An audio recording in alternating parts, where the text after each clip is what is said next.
السلام عليكم، ازيكم؟ وحشتوني جدا جدا جدا جدا جدا جدا.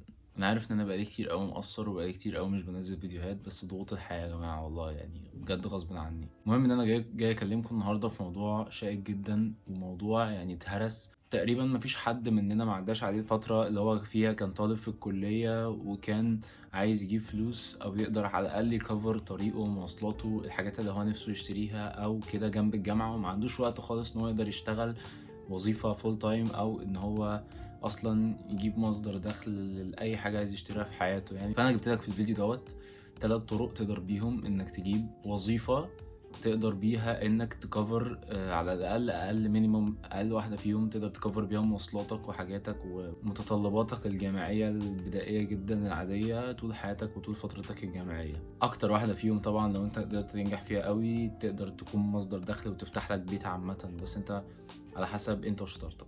ممكن نبدا باول واحده وهي انك تشتغل كول سنتر. ليه انا حطيت الكول سنتر اول حاجه بقى؟ الحوار ده يعني مهم جدا. انا حطيت الكول سنتر اول حاجه لان بكل بساطه دي اكتر وظيفه انا شخصيا جمعت فيها فلوس.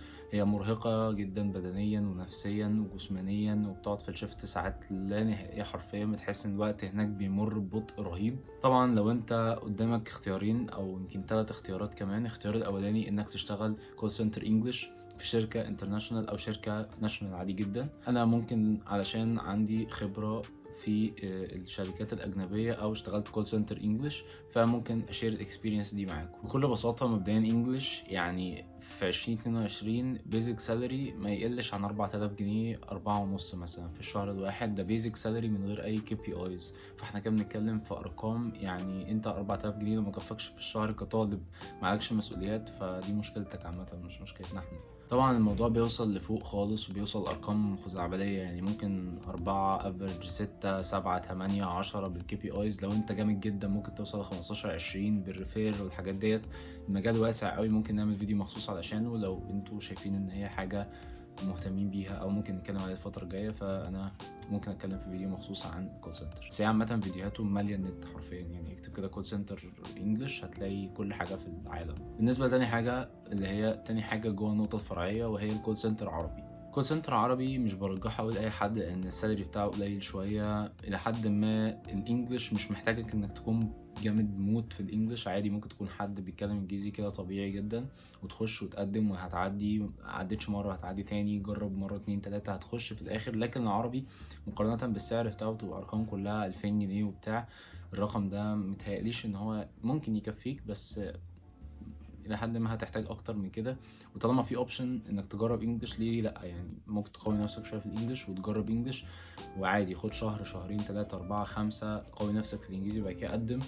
وقدم في كذا شركات كتير قوي. فانا شايف ان دايما هتختار، او دايما انا شخصيا هختار انجلش لو قدامي الاختيار. بس دي كانت اول نقطه ممكن نتكلم فيها، ودي كانت اكتر حاجه ممكن تكسبك فلوس لو انت طالب في الكليه. تاني حاجه، ودي على فكره ممكن تكسبك فلوس اكتر من الاولانيه، لان هي بكل بساطه فريلانسنج. الفريلانسنج ده بيعتمد اعتماد اساسي على السكيلز بتاعتك وعلى مهاراتك وعلى الحاجات اللي انت بتعرف تعملها والحاجات اللي انت ما بتعرفش تعملها. فانت ليتس سي في كليه زي حالاتي كده العبد لله في كمبيوتر ساينس، بكل بساطه خدت لك سكيلايه سكيلتين، كورس هنا على كورس هنا، بتعرف تكود شويه سي بلس بلس على شويه بروبلم سولفينج، بتعرف تحل المشاكل البسيطه البدائيه. ممكن تعمل اكونت على ابورك او فريلانسر او فايفر. مواقع الفريلانسنج ديت بتوفر لك انك تبيع السيرفيس بتاعتك مقابل انك تاخد جزء من الفلوس من كلاينت معين. انت اكيد وش سمعت عنهم قبل كده اصلا الويب سايتس ديت، ولو انت سمعت عنهم فانت تبقى عارف ان الدخول فيهم صعب والشغل فيهم صعب والمنافسه عاليه والكلام ده كله.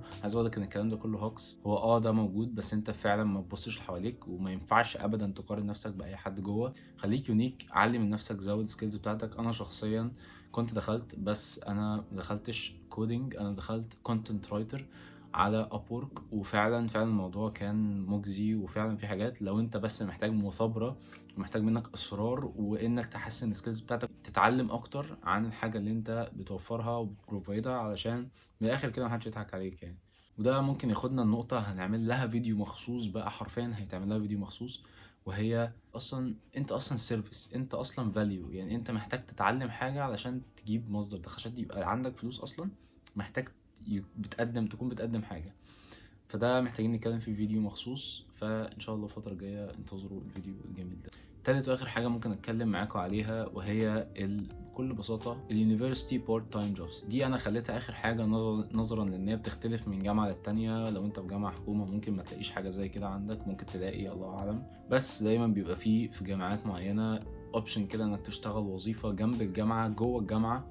ممكن تكون مع اداره الجامعه، ممكن تكون بره عن اداره الجامعه، بس هتلاقي ان في وظيفه حاجات زي الحاجات اللي بتقدر بتوفرها الستودنت اكتيفيتيز بس بتكون باجر. يعني مثلا بكل بساطه ممكن اديكم مثال. عندي انا في الجامعه في ماركتنج تيم بتاع الجامعه، في ديبارتمنتس معينه في الجامعه زي الماركتنج زي الفاينانس زي الحاجات دي كلها. الديبارتمنتس ديت ساعات بيطلبوا فيها طلاب ان هم يشتغلوا ناس من جوه الجامعه عشان يقدروا يساعدوا الجامعه ان هم يجيبوا ديلز او ان هم يجيبوا سبونسرشيبس او ان هم يعملوا اي ايفنت معين او يورجنايزوا حاجه، فبينزلوا الطلاب دول جوه الجامعه يورجنايزوا حاجه بس مقابل مادي. طبعا ده غير انك ممكن جنب كل ده في مليون مصدر تاني للفلوس، زي انك تشترك في مسابقات او تشترك في ندوات او تخش اصلا ستودنت اكتيفيتي هيعرفك على ناس ممكن تشغلك معاها، او انك تسرش على النت، او انك تتعلم سكيل بدائيه جدا زي الفيديو اديتنج او الحاجات دي كلها وتقدم على شغلانه في انديد او لينكد ان.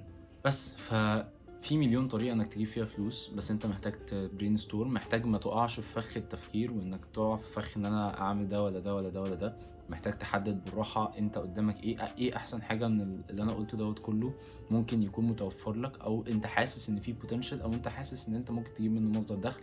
واهم حاجه طبعا ما تستسلمش وما تيأسش، ومهما كان الموضوع صعب، فريلانسنج كونتنت اي حاجه في الدنيا بتعملها مهما كانت صعبه لازم تسعى وان شاء الله ربنا هيجازيك.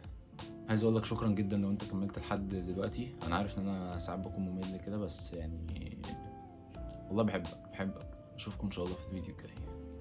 سلام.